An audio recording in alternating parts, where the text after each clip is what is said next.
はい、どうもです。今回はですね、こちら、バラフエダイっていう食材ですね。ということで、まずは捕獲映像からご覧ください。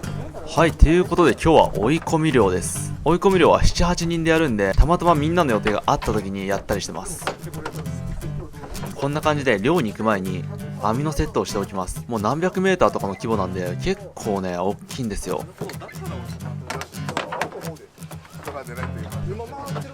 それではポイントまで移動していきます。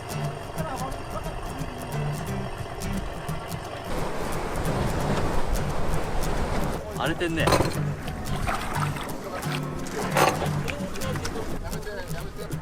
追い込み漁開始。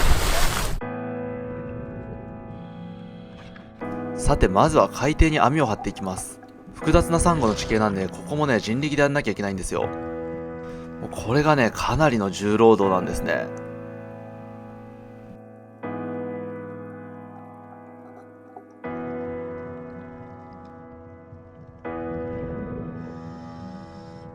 イメージなんですけど、こんな感じで網を張ってる途中です。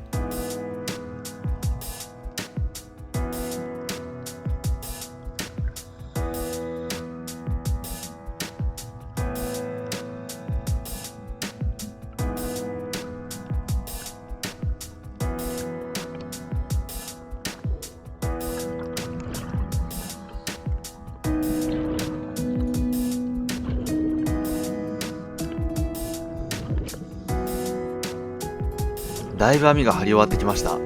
ちなみにこの網に絡まったら死ぬんで、めちゃくちゃ危険な作業やってます。マサルもね一回本当にね死にかけました。めちゃめちゃ危ないです。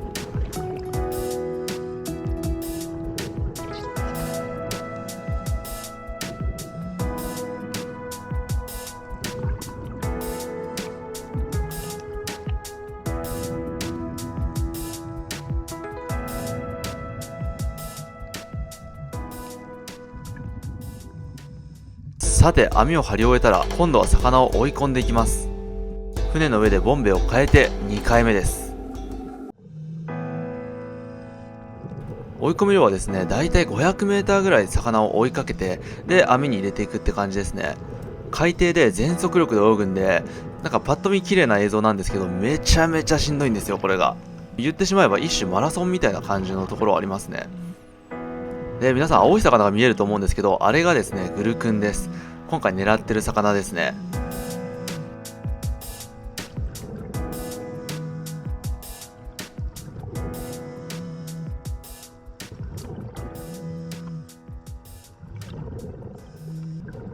ようやく網の元まで戻ってきました。魚は取れてるんでしょうか。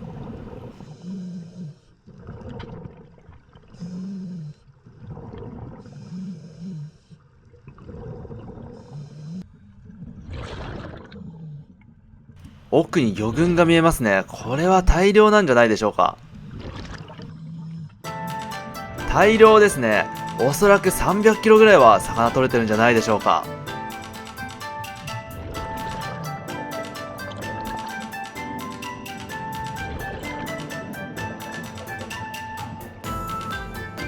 こんな感じで広がってる網を少しずつ絞って魚が逃げないようにしていきます。いやーやっぱねこれを見ると映画ファインディングニモのワンシーンをね思い出しますよね。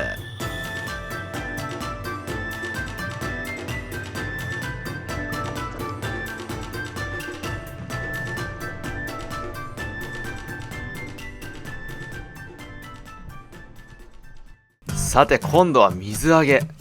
機械とかもないんで人力で網ですくい上げていきます。でっかい南洋ブダイですね。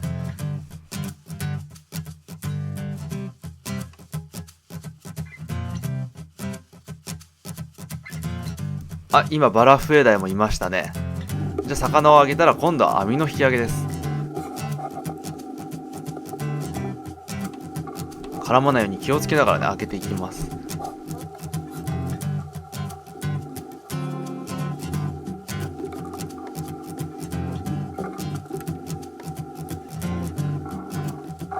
そう、網はねめちゃくちゃ量あるんですよ。海底だと分かりづらかったと思うんですけど、結構ね広大な範囲に網張ってるんですね。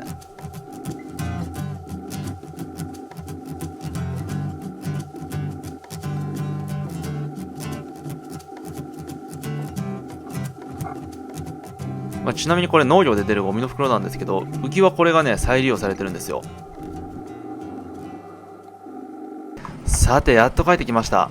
もうマサルはね、この量超久しぶりだったんで、もうフラッフラです。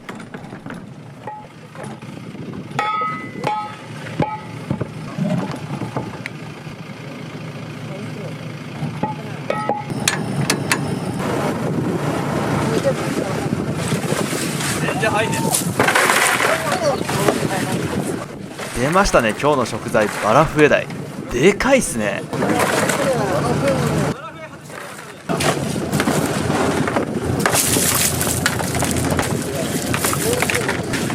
デカ南洋ブダイ。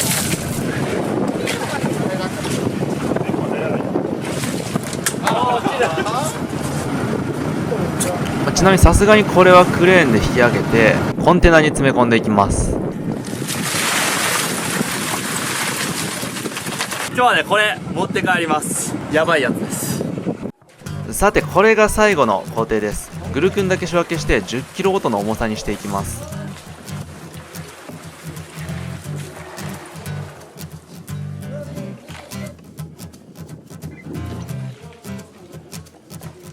ちなみになんですけど、これは沖縄のスーパーに並びます。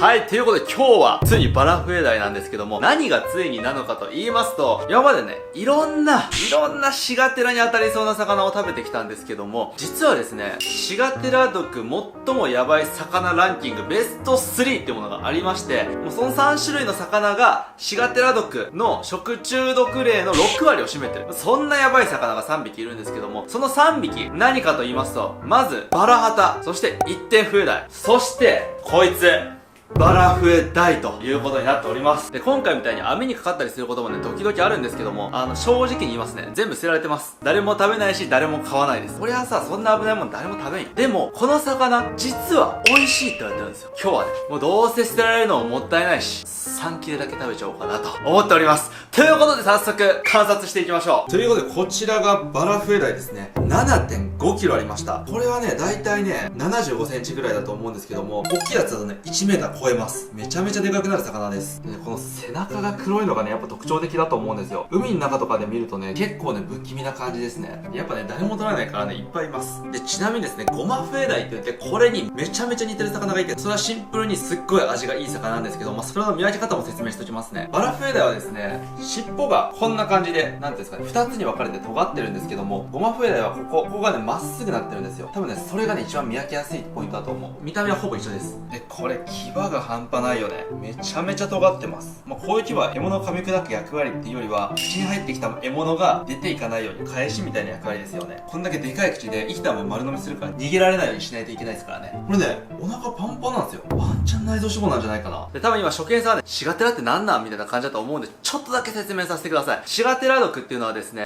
猛毒の神経毒ですね。食中毒当たるとですね、冷たいもの触るとめっちゃ痛くて触れなくなるような、まず神経障害が起きる。で、あと色々、めちゃめちゃ腹下したりとか、倦怠感だったりとか、体が痛くなったりとか、もう色々あるんですけど、それが重症の場合、半年、長いと2年とか続くんですよ。めちゃめちゃやばい毒なんで、真似しないでくださいねと言いたいです。ちなみにシガテラはですね、ウズベンモソウっていう植物プランクトンが作り出すシガドキシンという物質があって、それを小魚が食べて、で、その小魚をまた魚が食べてみたいな感じで、どんどん生物濃縮で、もう毒が蓄積されてきたもの。これを食べると、食中毒当たりますよねっていう毒なんで、一言で言うと、運ですね。はい。当たるかどうか、運です。で、生物濃縮毒なんで、当然、大きいやつの方が当たりやすい。今回はやばい。小さいやつの方が当たりづらい。巷にはですね、いろんなシガテラ毒の、いろんなね、判別方法みたいなのが出回ってるんですけど、全部デマです。このバラフエダイな、見分け方がある。黒かったら、シガテラ当たるんよ。とかね、いろんなこと言ってくる人がいると思うんですけど、全部嘘なんで、嘘やんって言っといてください。見分ける方法はないです。はい。完全に運です。で、俺は運がいいから当たらない。よし、じゃあね、さばいて食べよう。はい、それではまず最初に、鱗を落としていきましょう。で、このね、シガテラ毒のやばいところは、加熱してもなくならないし、冷凍してもなくならないです。身にあるんで、除去する方法もないです。筋肉に毒があるんでね。そう、なんで、もう何回も言うことになるけど、運なんですよ。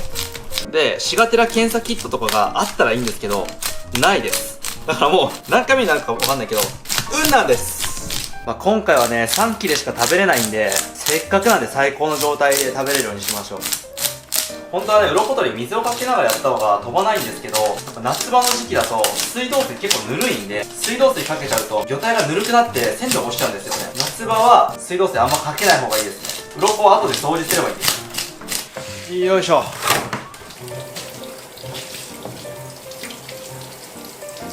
はい、それでは綺麗になりました。じゃあね、お腹の中を見ていきましょうか。じゃあ開いていきましょう。うわぁ、胆のうが絶対に潰れる位置にあった。潰れちゃった。硬いな。そこも切っていきましょう。開かないですよね、硬すぎて。ちょっとエラを一瞬だけ外して見ていきましょうか。なんだこれは、白子？白子だ。これ白子ですね。変な形の白子だな。ぐちゃぐちゃな形の。でもこれ内臓脂肪ちょっとついてます。これは内臓脂肪ですね。ほんの少しついてますね。で、これ、なんかお腹パンパンだった理由、空気でしたね。これ割ったら、ほら、空気が出てきました。これなんだ？腸がすごいまとまってる。しっかりと。これが腸と胃袋ですね。ここに胃袋があります。ぐちゃぐちゃにまとまっててよくわからないですね。胃袋食えそうだな。これ多分美味しいタイプの胃袋です。で、ちなみにですね、シガテラ毒はですね、身よりも肝臓とか内臓部分により高濃度で含まれてるんで、こういう肝臓とかね、ちょっと美味しそうに見えたりしても食べない方がいいです。もうそもそもバラフエで食べない方がいいんですけど、ここに心臓があります。これ心臓ですね。エラを切り取って洗い流していきますか。このままエラを切り取っていきます。エラはね、ここの膜とこの下側と上側、この3点でくっついてるんで、そこをね切り離していけば取れます。僕つかないんじゃないか。 C 出すぎだな。バラフレーのエラね、めちゃくちゃ鋭利なんでね、皆さんさばかないと思いますが、さばくときは気をつけてください。鋭利っていうか返しみたいなのがついてるんですよね。めちゃめちゃ手痛い。こんだけ血が出てたらさ、仮に俺がエラで手怪我してもさ、わかんないよね。ほら、ここ、歯みたいな返しがね、ついてるんですよ。これも多分食べた魚が逃げないように返しになってるんじゃないかな。多分それ用だと思うんですけど。これは 100% 広告つかないわ。ちょっと綺麗にした。で、これ浮き袋を外していきます。外れねえな、この浮き袋。かて。で、ここ、血合いのところに傷を入れていきます。よいしょ。よいしょ。これ洗い流していきます。はい、それでは綺麗になりました。頭を落としていきましょう。頭でかいよな、こいつ。3分の1頭ですからね。じゃあこの胸びれの後ろから落としていきましょう。骨柔らかいな、意外と。じゃあ反対側行きましょう。背骨もいけるか？関節一応入れていきますか。硬っ。いや、硬いです。包丁がかけそうなんで、この背びれを外して、あとねじっていきましょう。なんかねじれば頭外れるからね。はい、外れました。でかっ。はい、それではここまで来たら3枚おろしやっていきましょう。はい、それではお腹側から包丁入れていきましょう。皮柔らかいのかな？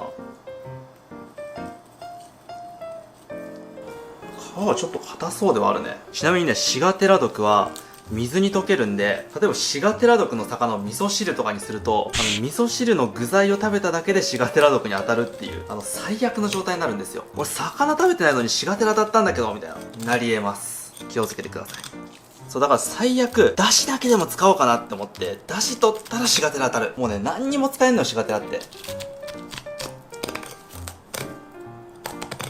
で、ちなみになんでこんなシガテラ詳しいかっていうと、東京海洋大学いる時にレポート書かされたんですよ。それで詳しいんです。では、3切れしか食べないんですけども、せっかくなんでね、3枚におろしましょう。反対側も行きましょうか。こっちは背中側から行きましょう。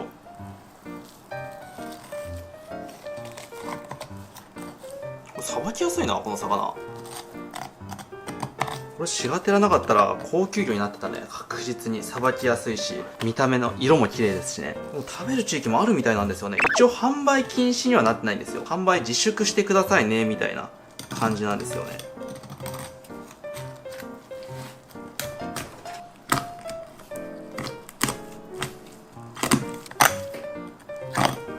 OK。ケー。はい、それではこの腹骨をすいていきましょう。この魚結構いいぞ。このね、背の部分にめちゃめちゃ油入ってるんですよ。これはね、美味しいはず。なかなかね、こっちの魚でこんなに油が入ってる魚いないんですよ。とりあえず腹骨を落としていきましょうかね。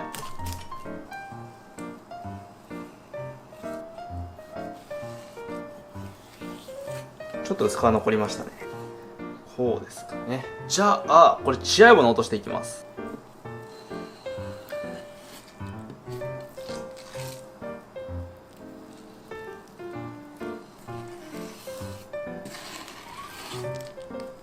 いやー、にしても見事な身ですね。で、今日はね、ほんともったいないんですけど、ここのめちゃめちゃ油が入ってる背の身を2切れ。そしてこのハラミ、こちらをね、1切れ食べていきましょう。で、背の身って言っても、このサイズだと大きすぎて、刺身切ってもね、一口サイズになんないんで、こうやって切ります。ここら辺で切ります。で、お腹も同様ですね。ここで切ります。ハラミなんでこの辺ですね。この辺で切っていきます。こんな贅沢な使い方ないけどな。この魚ばっかりは全然いけるわって言ってたくさんは食べれない。さすがにね、当たる。はい、ほらすごいぞこれ。皮目の脂半端ないな。じゃあ背中側の身もね、皮剥いでいきましょう。これね、確実にいることがある。うまい。これね、食べる前に分かりますね。いい魚です。血がてらがなかったらね。これ期待値高いぞ。もう油でヌルヌルして手が滑る。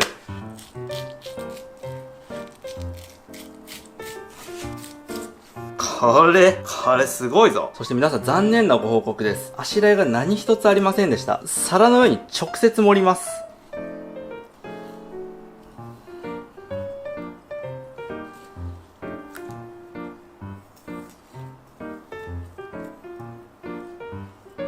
3切れしか食べないんですけども、見栄え的に5切れ持った方が綺麗でしょう。完成。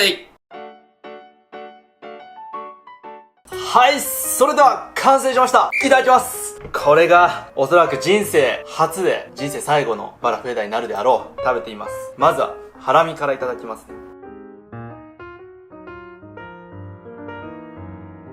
はあ、どうなんだろうな。お、臭くない。うまい。しっかりうまいなこれ。どうしよう。3切れしか食べない予定なのに5切れ食っちゃうなこれ。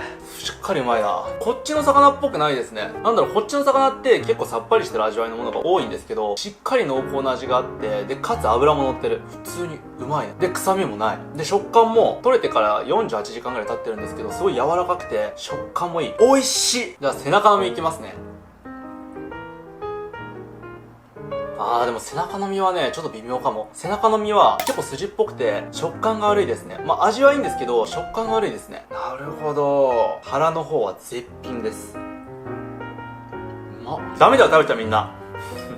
みんな食べちゃダメだよ。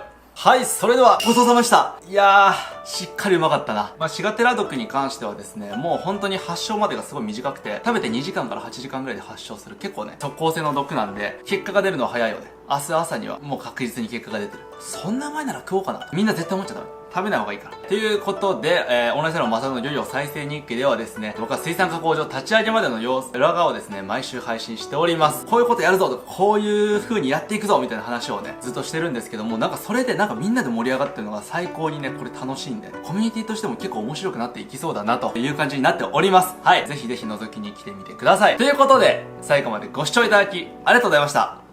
それでは、